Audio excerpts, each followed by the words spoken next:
When I was a little girl, sitting under the mango tree with my bare feet kicking dust, I made a promise to myself. I would not marry just because they said so. I would not marry for money. I would not marry because of fear. I would marry when my heart found him. Tall like a palm tree, dark like the earth after rain, handsome enough to make the sun jealous. I told myself I would wait, even if it took forever. Even if they called me foolish, even if my mother cried and the neighbors whispered, I would wait for the man whose smile could lift my soul, whose hands could catch my dreams without breaking them. And so I waited, and waited, and waited, until life, cruel and beautiful, decided to test just how strong a little girl's promise could be. Chose to wait for real love, not pressure, not fear. If you believe love should be true and worth the wait, subscribe and join my journey. The afternoon started like any other. Sunlight spilling through the tiny cracks in our old wooden windows, the smell of fried oil floating from the neighbor's kitchen, and my mom yelling my name from the backyard. I was in my room trying to fix the zip on my only nice dress, the pink one with flowers.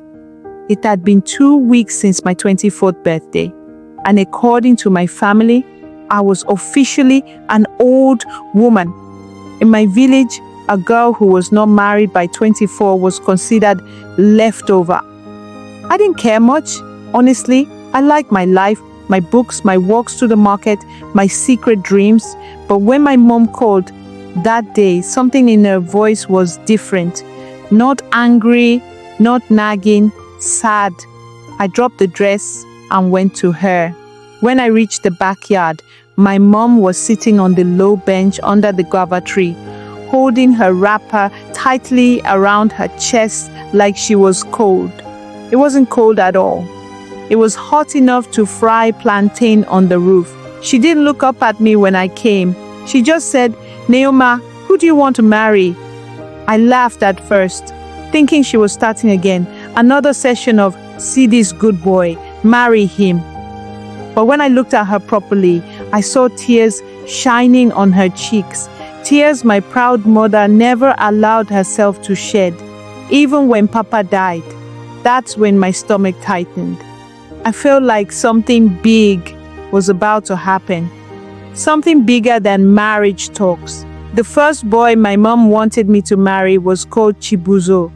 I remember him clearly because he came to our house with his mother and a carton of malt drinks. That was how serious it was. His shirt was too big for him, and he kept shifting from one foot to the other like he was standing on burning coals. My mom cooked jollof rice and stew and made me sit beside him on the sofa.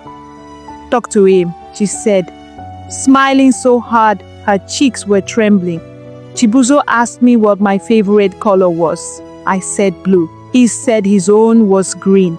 Then silence fell so heavy between us, I thought it would crush me. I knew right there that I couldn't marry him. Not because he was bad, but because I didn't feel anything. Not even a small spark. Just emptiness. Later that night, my mom cornered me in the kitchen while I was washing plates. She held my elbow tightly, her nails digging into my skin. Why did you act like that? She hissed. Do you want to shame me? I stared at the soap bubbles floating around my fingers and said, I don't love him. She laughed. A bitter, sharp laugh that didn't sound like her at all. Love? She spat. Who told you marriage is about love? Marriage is about survival, Nneoma. It's about having someone when the rain comes and the roof falls. I blinked hard, my heart aching. I wanted to scream that I wasn't ready, that I wanted something more, but I just kept washing plates, feeling the water turn cold around my hands and thinking, what if I'm the one who's wrong? The second suitor came one Sunday morning when I was still in my wrapper, yawning and picking beans in front of the house. His name was Obina. and he had a soft voice like melted butter. He knelt down when he greeted my mother, and when he smiled at me, I noticed he had a dimple on one cheek. He was charming, funny, and he talked about building a big house for his wife one day. A house with 2 kitchens, one inside, one outside, he said, laughing. My mother beamed like she had already collected the bride price. But there was something that made me uneasy. His shoes, or rather, the lack of them. Obinna had walked all the way to our house barefooted. When I asked him why, he just shrugged and said, I lost them in a bet yesterday. At first I wanted to laugh, then I wanted to cry. How could someone lose their shoes in a bet and still come to ask for a wife? I sat there, my hands trembling, pretending to pick beans while my mind raced. Was this what my future looked like? Marrying a man who could gamble away everything, even his dignity. That evening, when my mom asked me what I thought of Obinna, I shook my head slowly. It's not for me, I said. Her face fell like a plate crashing to the ground. You think you're too good for him? She shouted. You think you're a queen? I didn't answer. Because deep down, maybe I did think I was worth more. Maybe I was foolish. Maybe I was dreaming. But my heart whispered, wait, Nneoma, wait for something that feels right. It was after Obinna left that my auntie, Mama Ada, paid us a visit. She came in a big blue wrapper, carrying a basket of yams on her head like a queen returning from war. After exchanging greetings and slapping my back hard enough to knock the air out of me, she pulled my mother aside. I heard them whispering in the backyard, voices sharp and low. I wasn't supposed to hear, but I heard enough. If Nneoma refuses again, Mama Ada said, we will choose for her, by force if we must. It's shameful already. My mother didn't argue. She just nodded, her head bowed like a defeated goat. That night, I lay on my thin mattress, staring at the ceiling, trying to push the fear away. But the words kept crawling into my ears like ants. Choose for her, by force. The next morning, the house felt different, like the walls were breathing slowly, watching me. My mom didn't smile when she gave me my breakfast. She didn't scold me when I spilled some pap on the floor. She just moved around silently, as if she was somewhere far away in her mind.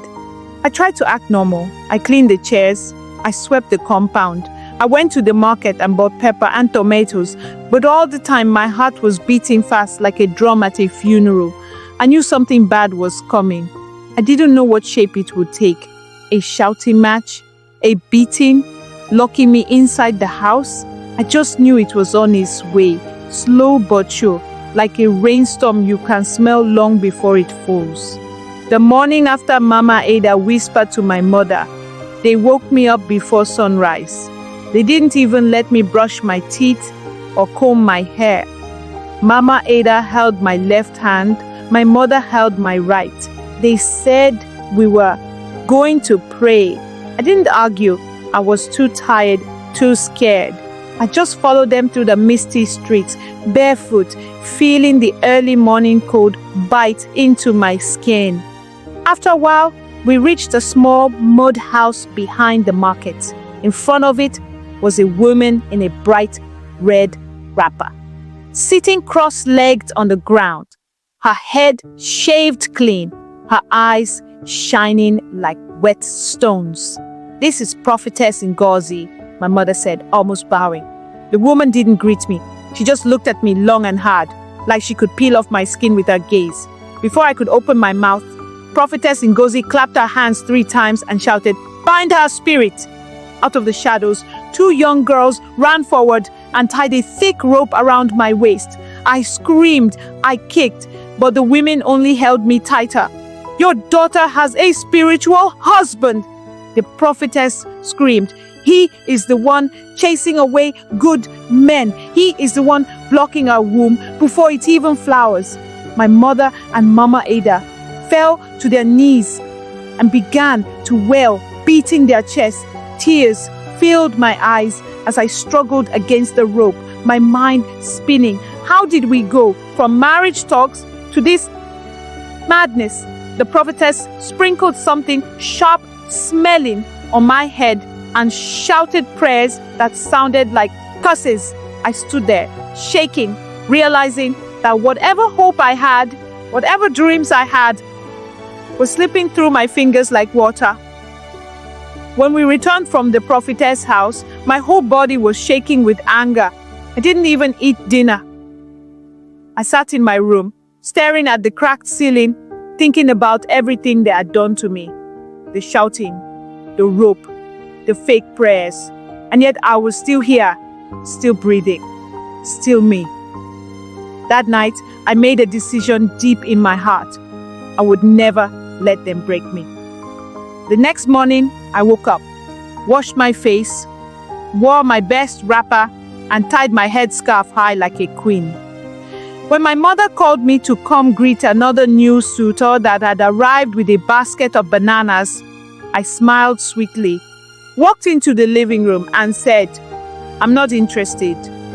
Just like that.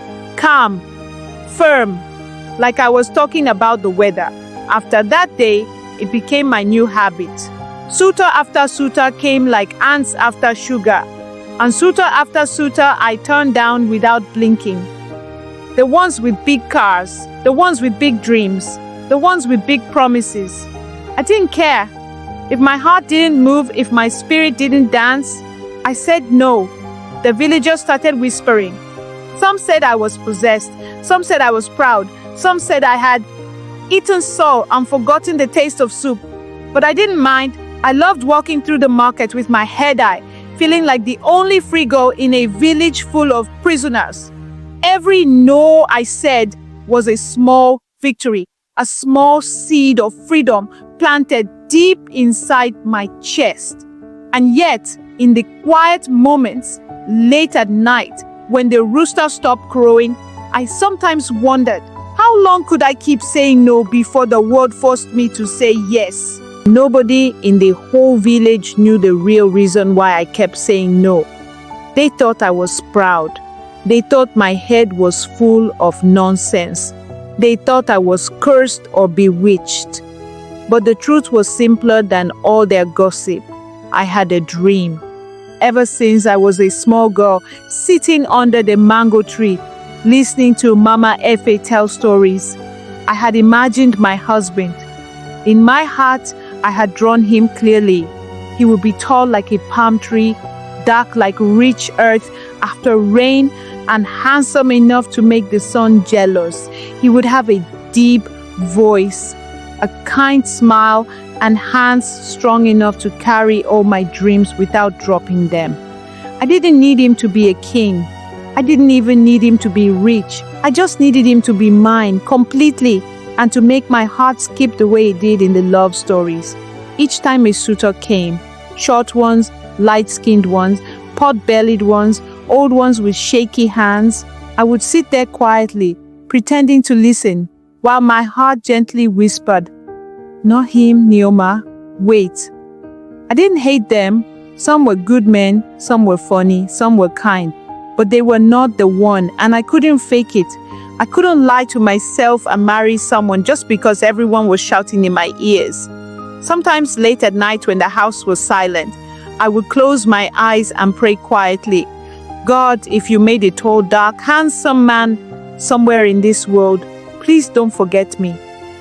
Then I would smile into the darkness, a little sad, a little hopeful, and promise myself, no matter how long it takes, I will wait.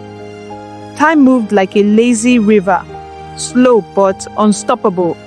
Before I knew it, I was 29 years old, still living in my mother's house, still hearing the market women whisper behind their baskets of pepper. "See her," they would say, shaking their heads. "Fine girl, wasted like overripe mango." I stopped attending weddings because I was tired of people pressing fake smiles into my face and asking, "When is your own coming?" I spent my days selling palm oil at the market, pretending not to care. But deep down, sometimes at night, When the moonlight spilled into my small room and painted everything silver, I would hold my pillow close and wonder, was I foolish for still believing? Maybe love stories were only for lucky people. Maybe God had forgotten the prayer of a stubborn village girl named Nneoma. Then, one dusty afternoon, while I was arranging bottles of oil at my stall, I heard someone calling my name. I turned, squinting into the sun, and there she was, Eba, my childhood friend. I hadn't seen her in years. She had been the bright, giggly one, always dreaming of marrying a rich man and traveling the world. Now she was standing there, her wrapper loose, her feet dusty, a baby strapped to her back, and 3 other small children clinging to her skirts. Her face was older, heavier, carrying a sadness I couldn't name.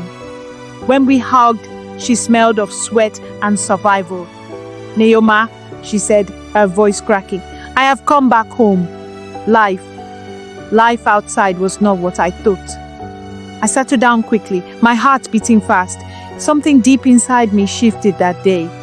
Something I couldn't explain yet. We sat under my mother's mango tree, the children playing with stones and broken plastic cups around us. Ebre pulled a wrapper tighter around her chest and stared at the dusty ground. It took a while before she spoke. When the words came, they spilled out like a wound opening. I thought I was smart, Nneoma, she whispered. He was rich, very rich, big house, big car, big name. My mother danced the day he asked for my hand. My father killed 2 goats in celebration. She laughed, but there was no joy in it. He was not handsome, short, with a belly like a drum and teeth like broken coconut shells. But I thought, what is beauty when money can buy everything? Her voice broke. But money can't buy love, it can't buy peace, and it can't stop a man who thinks he owns the world from treating his wife like dirt. I listened, my chest tight, as Ebre continued. She told me how her husband flaunted different women in front of her, smiling like a king at a feast. How the women in his life laughed behind her back, calling her the village hen in a golden cage. How he beat her once, twice, 3 times. And when she cried to her parents, they told her to endure it. Marriage is not sweet all the time. She told me how he stopped sending money when she refused to attend his parties, how he embarrassed her at public gatherings, how he turned her dreams into ashes.